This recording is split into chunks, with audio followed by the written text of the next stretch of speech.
7 years ago, I released a video called Final Fantasy VII Materia Combinations, and since then, it has become the most popular Materia video on the internet. As a creator, it's easy to look back on something you made 7 years ago with a certain amount of cringe. It's kinda like looking back on old family videos. But having said that, I really do understand why this video has over 1 million views and a 98.5% like ratio. It's just hard not to appreciate the amount of effort I put into creating it. This video is a testament to putting yourself out there, not worrying about what other people think, and just simply creating something you believe in.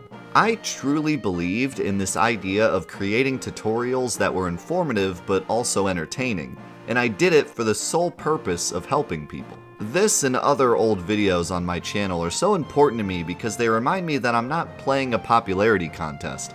I'm just here to do what I do.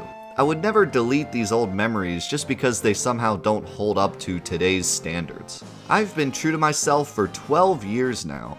And although since making that video I have taken up content creation as a full-time job, this video reminds me that I will always just make videos to inform and entertain, and nothing else. When the Final Fantasy VII Remake was finally released, I knew that I would have to one day make a sequel to my Materia Combinations video, but based on the remake. The only problem was, when it comes to the Materia and the remake, we're talking about a collection that is much different than the original game. The original game was created as a full experience. Squaresoft knew that Final Fantasy VIII would be a completely different game, so they implemented some endgame super materia like Mime, Quadramagic, Knights of the Round, and the Master Materia, in order to give the player a fun sandbox-like postgame. However, the remake is balanced with a sequel and New Game Plus mode in mind. Because you can play through the entire game again on hard mode, a huge list of super strong materia would have been too unbalanced. And with a sequel planned, they couldn't take advantage of all of the original game's materia. At least not yet. The only truly broken equipment in the game is the... How do you pronounce Götterdämmerung? That's pronounced Guther Diamond Ring. There you go. Gutter Diamond Ring, which is only awarded after defeating the Rank 7 virtual battle, which is intended to be beaten after everything else has already been completed. So what we're left with is a list of balanced and limited materia, including only a few copies of some of the game's best materia. So instead of rushing out an uninspired video about basic materia info, I gave the game some time to evolve. And after a lot of hours of beating up the same dragon over and over again, I have come up with some very interesting and potentially broken materia combinations. And along with explaining how these work, we'll be talking about how some materia can be combined with other things, like abilities and equipment. So, let's do this. Let's first talk about the main magic materia: fire, ice, lightning, and new to this game, wind. In the original, the main element spells were nice in the beginning of the game, if you could take advantage of an enemy's weakness, but became pretty useless late game once you have the ultra strong magic materia like Contain, Comet, and Ultima. This is a completely different story in the remake. Believe it or not, these basic magic materia are some of the strongest, if not the strongest materia in your arsenal. The biggest reason why these materia are so strong is that they just so happen to be the weakness of some of the most difficult bosses in the game. Hell House, for example, one boss that a lot of people seem to struggle on, can be consistently pressured by using the Aga spell of the opposite element of what he is currently showing. In his final form, he will charge a super powerful attack, but one Aga spell of the opposite element will send him falling to the ground and give you tons of time to finish him off. Bahamut, the semi-super boss of the game, has an apparent weakness to Aga spells and can be completely trivialized by simply spamming them. Any Aga spell that hits Bahamut will cancel his attack and cause him to stutter, and enough spam will cause him to fall to the ground and do nothing at all. I also probably don't even have to mention how incredibly strong Aerith's Arcane Ward is, giving all 3 team members the ability to double cast an Aga spell. Double casting a single Aga spell is already good, but when you can turn 3 Aga spells into 6 Aga spells, it's complete nonsense. So combinations with these 4 basic magic materia are important as you'll want to use them a lot, and they can be combined with Arcane Ward as well as many blue materia including Elemental, HP and MP Absorb, Magnify, and Synergy. Elemental can be pretty useful for extra damage, but becomes super useful as a defensive option in certain fights like the Shiva fight. MP Absorb can help you spam even more Aga spells, even though it really just lowers the amount of MP you're using to cast them.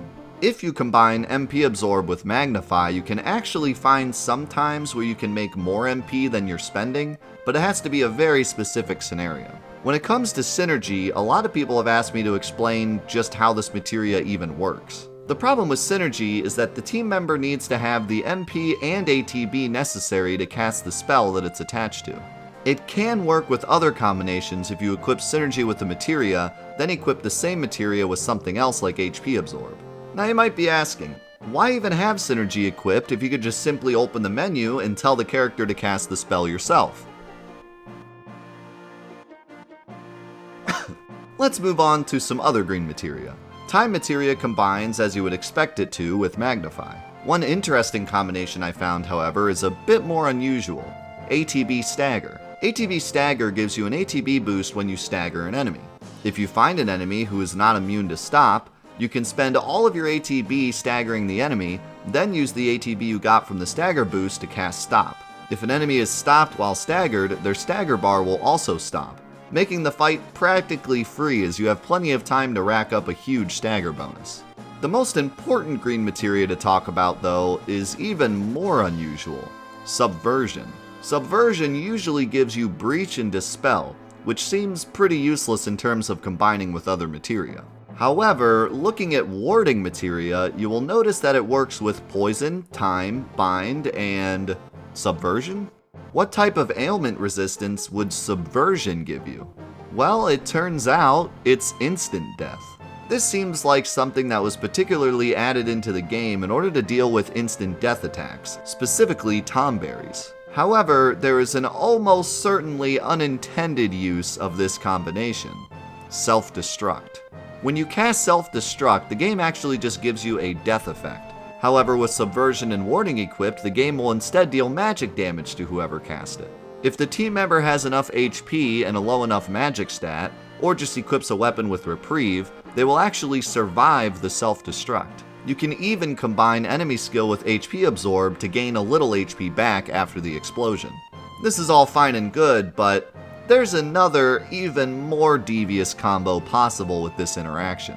If you were to do this with low HP, a massive magic stat, and a Fury Ring to maximize the amount of damage being done to yourself, you can instantly charge a team member's limit break with a single self-destruct, while dealing a huge amount of damage. And I probably don't need to tell you how strong getting an instant limit is in this game. Another cool combination with enemy skill is HP Absorb with Spirit Siphon, which will cause Spirit Siphon to absorb over twice the HP as normal. Moving on over to the yellow materia, one really interesting materia is Chakra. Chakra at max level heals the user for 40% of their missing health. This can be combined with, well, itself actually. Due to more than likely an oversight by the developers, if you cast Chakra and then immediately cast Chakra again, the second Chakra will check your HP before the first one casts, causing both chakras to heal you for 40%, meaning a total of 80%.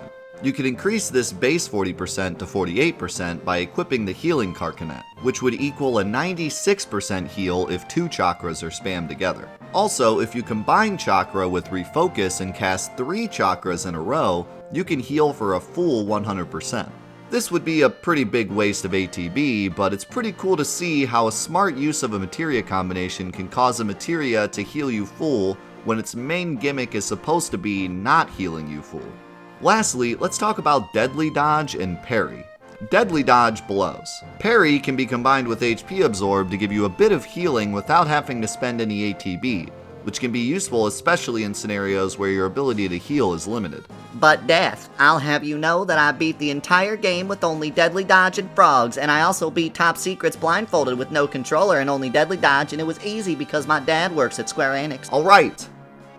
Deadly Dodge can be nice with certain characters, as it does do some nice AoE damage, and can also be combined with HP Absorb just like Parry. However, the true power within Parry lies with its ability to cancel the back end of some ability animations. For example, Tifa's Focus Strike is a great way to increase an enemy's stagger bar, but it has a very long animation that plays after the damage lands. However, if you input a parry as soon as you see the damage hit, you can cancel this entire animation and deal some parry damage, then queue up another focus strike immediately after. This allows you to chain a ton of strikes together and can even be combined with ATB assist to boost the ATB of other team members at the same time. So as you can see, although Square had to be a bit careful with what they included in this game, there is more than enough to work with to come up with some cool combinations and strategies. There are more interesting mechanics with certain abilities, but perhaps we'll leave that for a future video. One thing I will say is that using Barret's ATB ward with some of the ATB materia can open up some really interesting combos, like spamming Tifa's True Strike inside of an ATB ward,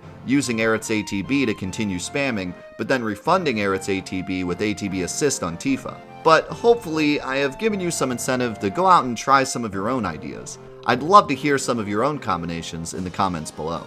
That's all I have for this video, but I do want to take a second to just thank everyone for making the original Materia combinations video what it is today.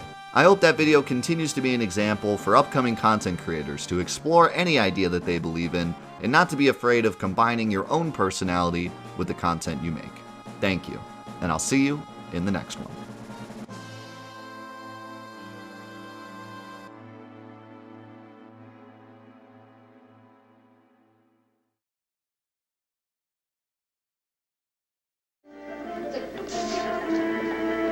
Can I kill all three of them at once? Like.